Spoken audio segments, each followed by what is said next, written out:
Okay, let's unpack this. You ever feel like getting fit is just this massive, overwhelming thing? Oh, definitely. Like everyone else has some secret manual you didn't get.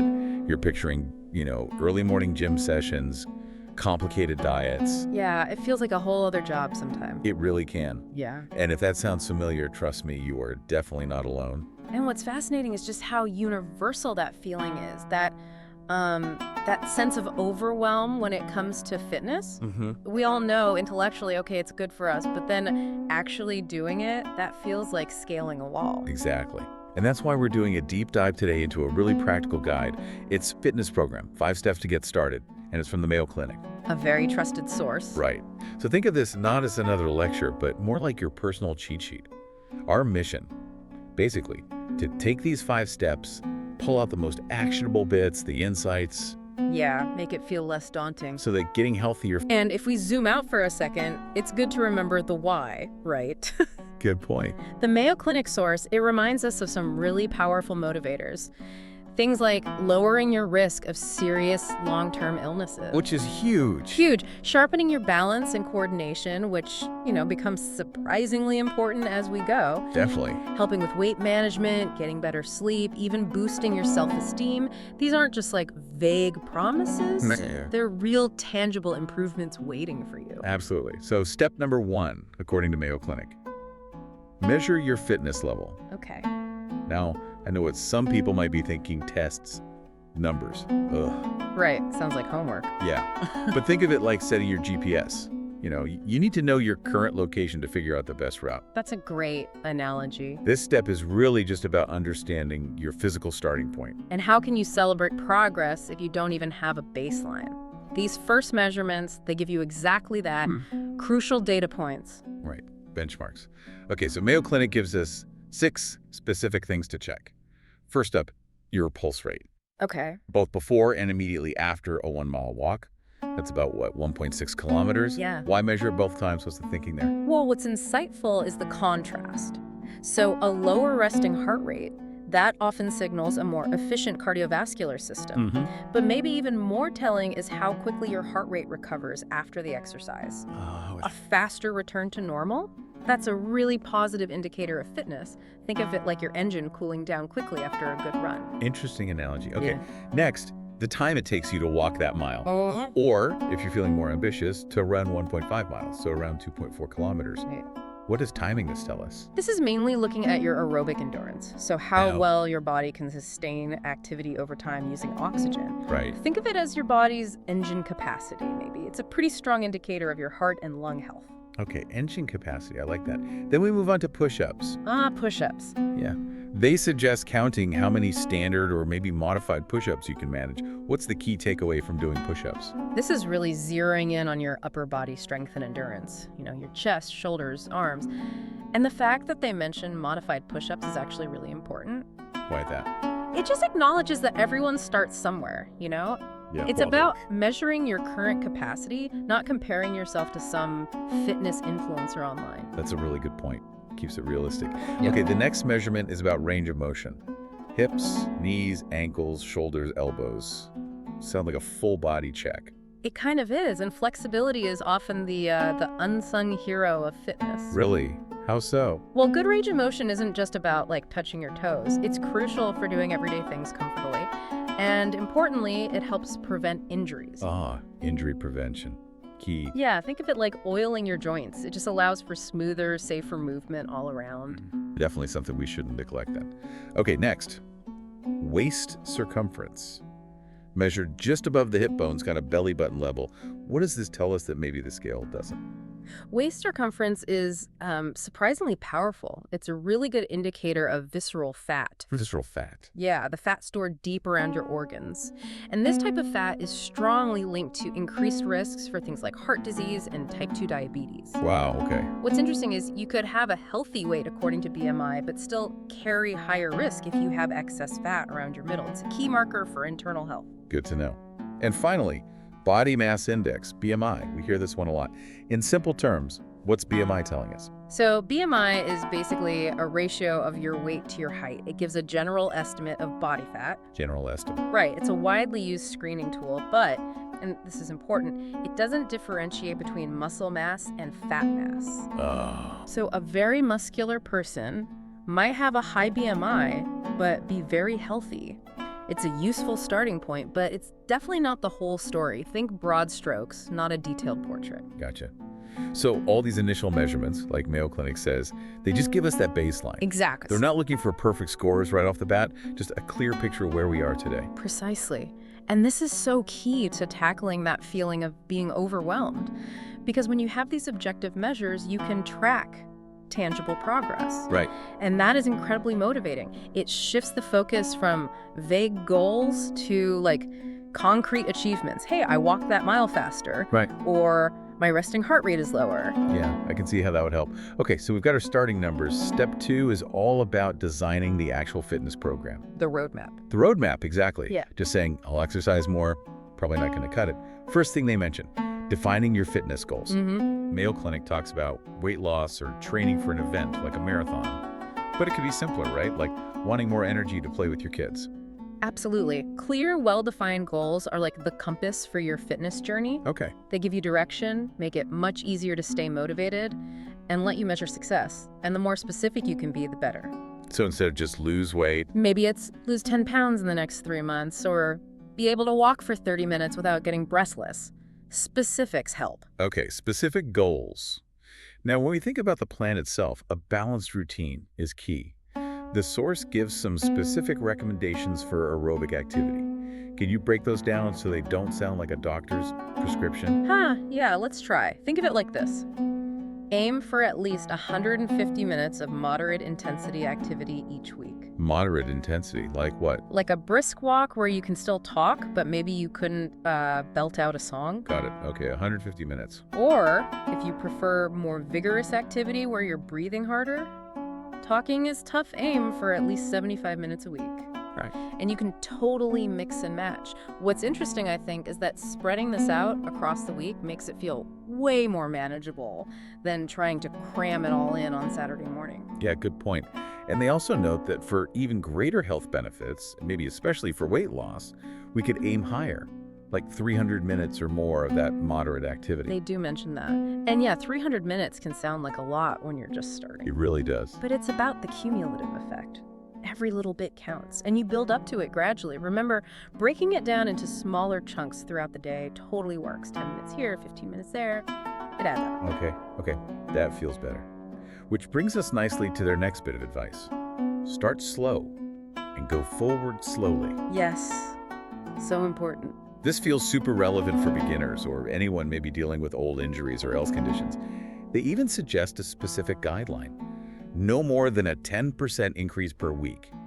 Why 10%? Seems specific. It's a common guideline designed to minimize the risk of injury. Your body needs time to adapt to new demands. Pushing too hard, too soon is a classic way to get sidelined with an injury, which obviously stops your progress altogether. It's about sustainable progress. Think of it like learning any new skill. You wouldn't try to master complex stuff on day one. Right, build up gradually. Okay, now, a huge hurdle for so many people, finding the time. The eternal struggle. Totally. Mayo Clinic suggests building activity into your daily routine, like scheduling it, or maybe combining it with things we already do. Any clever examples of how this works in real life? Oh, absolutely. It could be taking a brisk walk during your lunch break. If you have a desk job, maybe set a timer to stand up and move around every 30 minutes. Okay. Even simple things like always taking the stairs instead of the elevator or escalator. It's about finding those small pockets of opportunity and making movement just a normal part of your day, not some separate big obligation. I like that mindset shift. They also recommend planning to include different activities, what I call cross-training. What's the benefit of mixing things up besides just boredom? Well, a variety is definitely key for preventing boredom, which, let's be honest, is a major reason people quit exercise programs. True. But it also works different muscle groups, and that reduces the risk of overuse injuries, the kind you get from doing the exact same motion over and over. Ah, like runner's knee or something. Exactly. Plus, it just keeps things more interesting and engaging. Maybe you bike one day, swim the next, do some strength training later in the week. Keeps your body guessing, too. Okay, variety is good.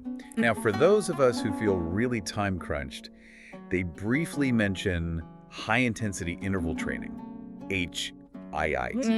That- Those short bursts of really intense effort, then rest periods.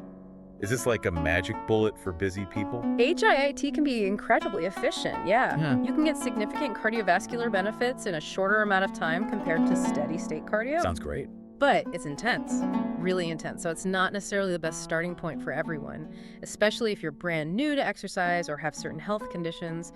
It's maybe something to consider building up to once you have a solid base level of fitness. Okay, good caveat. Something else we definitely need to remember is allowing time for recovery.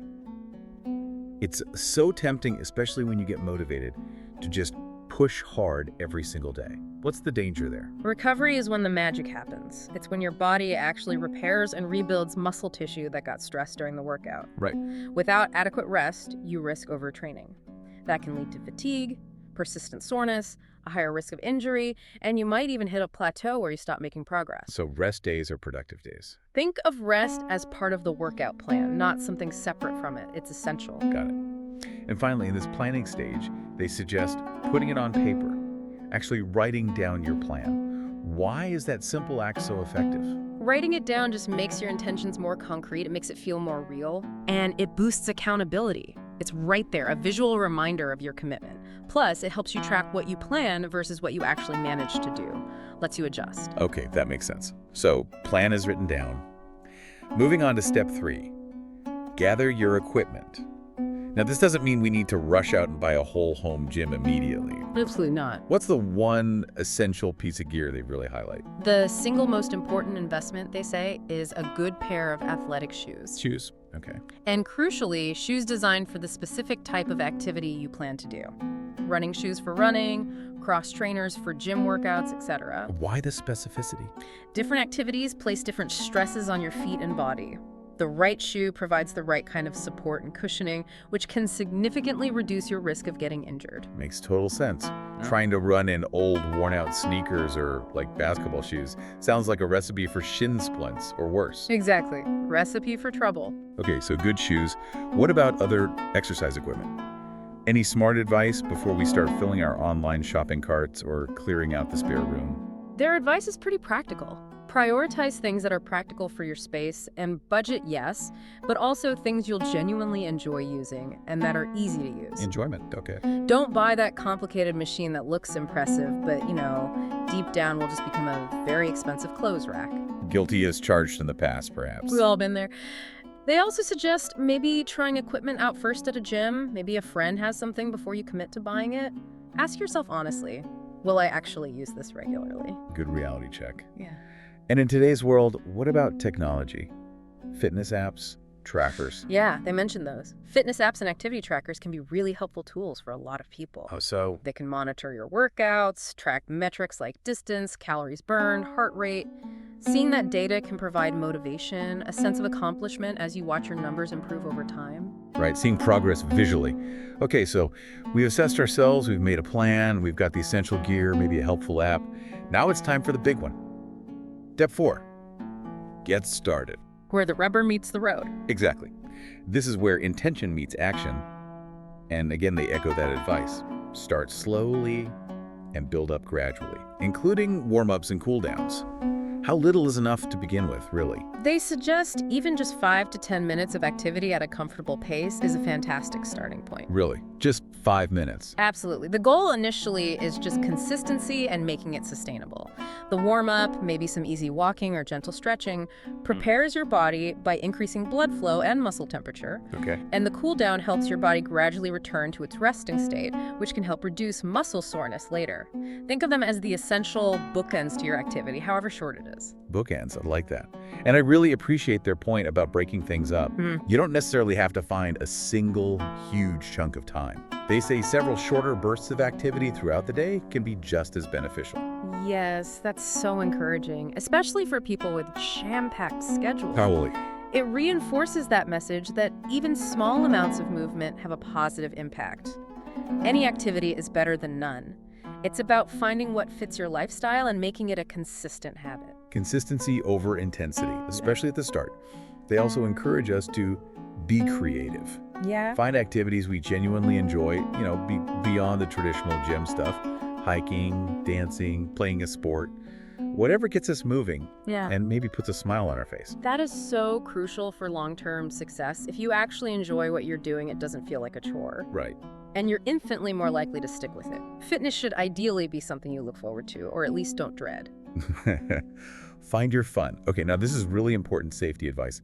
Listen to your body. Absolutely critical. What are the kinds of signals we should absolutely never ignore when we're exercising? Pay close attention to any sharp or persistent pain. Don't try to push through real pain. Also, excessive shortness of breath, more than what feels normal for the exertion dizziness, or feeling nauseous. Okay. These are basically your body's warning lights saying, hey, you're pushing too hard or something's not right. You need to slow down or stop. It's about being aware of your limits and respecting them. Good advice. And finally, in this getting started phase, they remind us to be flexible. Allow for rest days if we're sick or just really not feeling it. It's not about achieving perfection every single day, is it? Not at all. Life happens. There will be days you can't exercise, or maybe shouldn't. Being flexible and allowing for those off days won't derail your overall progress. In fact, it can prevent burnout and injury. It's about the long game. Progress, not perfection. Okay, we've made it to the final step. Step 5, check your progress. Closing the loop. Exactly. The Mayo Clinic recommends reassessing our fitness levels, going back to those step 1 measurements after about 6 weeks initially, and then maybe every few months after that. Why these regular check-ins? Well, these regular assessments, they let you see the tangible results of all your effort. Remember how motivating that is? Yeah. Seeing that mile time drop or being able to do more push-ups, that's huge. It also helps you figure out if your current program is still challenging enough, or if maybe you need to make adjustments, add more time, increase intensity to keep moving towards your goals. So it keeps the program effective. And what if, along the way, we find our motivation starting to dwindle a bit? They offer some helpful suggestions for that too. Yeah, because motivation can definitely ebb and flow. They suggest things like setting new, maybe smaller goals to aim for, Okay. trying different activities to keep things fresh and prevent boredom, maybe take that dance class you were curious about. Exercising with a friend is a big one, mutual support, accountability. Yeah, makes it harder to skip. Totally. Yeah. Or joining a fitness class can provide structure and a sense of community. Lots of ways to reignite that spark. Good practical tips. So there you have it. 5 clear, pretty actionable steps from the Mayo Clinic to get started on a fitness program. Breaking it down like this, it really does feel less intimidating. It really does. And what's truly insightful about their approach, I think, is the emphasis on personalization and gradual progress. Right. This isn't some rigid, one-size-fits-all prescription. It's more like a flexible framework for creating a path to a healthier you that's sustainable, hopefully enjoyable, and tailored to your own life. Exactly. Sustainable and enjoyable. That feels key. Okay, so considering these 5 steps we've just walked through, what's maybe one small, measurable action you listening could take, perhaps even today, towards a healthier you? Or even just taking a moment to think about how understanding your current fitness level, maybe doing 1 or 2 of those step 1 measurements, how might that shift your perspective on fitting more movement into your daily life? Yeah, it all starts with that first step, right? No matter how small it seems.